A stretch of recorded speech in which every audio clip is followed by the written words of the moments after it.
de départ de sa nouvelle route de la soie. C'est la plus grande agglomération de Chine, avec près de 35 millions d'habitants, quasiment autant que Pékin et Shanghai réunis. Dans le monde occidental, peu de gens connaissent ce nom, Chongqing.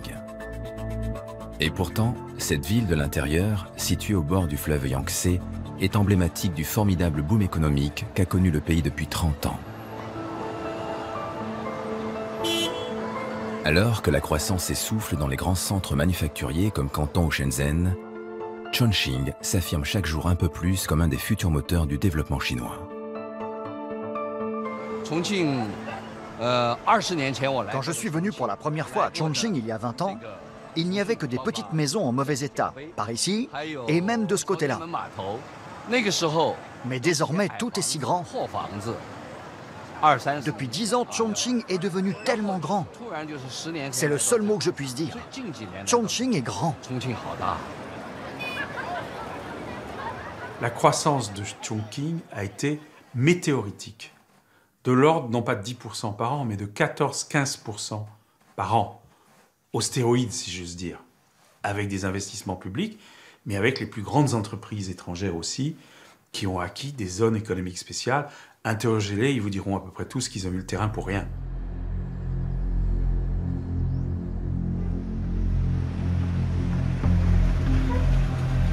Le développement de Chongqing s'est longtemps appuyé sur les industries lourdes et sur une main-d'œuvre rurale très bon marché.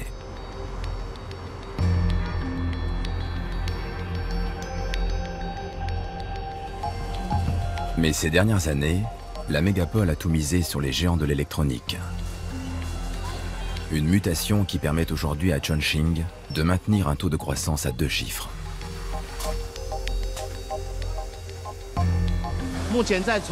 Chongqing est la plus grande zone de production d'ordinateurs en Chine. À Canton, il y a 15 000 personnes qui travaillent dans 3 usines. Ici, c'est l'unité numéro 2, où il y a 3 200 personnes. C'est ici qu'on fabrique les ordinateurs Acer. Ce que vous voyez ici, ce sont les ordinateurs que vous achetez en France et en Allemagne. Tout ce que vous achetez à Paris vient d'ici.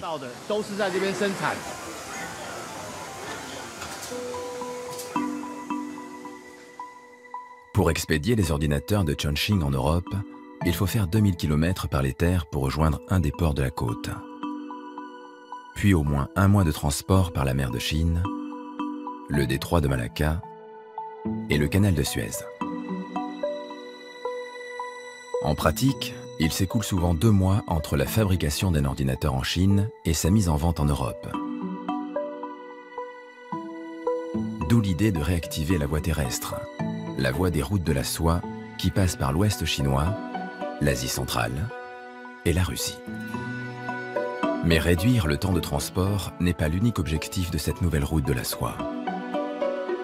Car en mer de Chine, les tensions s'exacerbent entre Pékin et ses voisins. Le Japon, les Philippines et même les États-Unis du président Trump, désormais imprévisibles. Pour la Chine, une route alternative devient vitale. Le président Xi Jinping a dit que Chongqing devait avoir une place importante sur le réseau logistique Asie-Pacifique et même mondial. Que Chongqing devait devenir un pôle d'échange à l'intérieur des terres et aussi ouvert sur l'extérieur. Chongqing est clairement invité à tourner le dos à la mer pour regarder vers l'ouest. C'est ce que symbolise le kilomètre zéro qui marque le départ de la nouvelle route de la soie. Et pour alimenter cette nouvelle route vers l'ouest, la ville a développé des installations logistiques visant à prendre le relais des zones portuaires de la côte.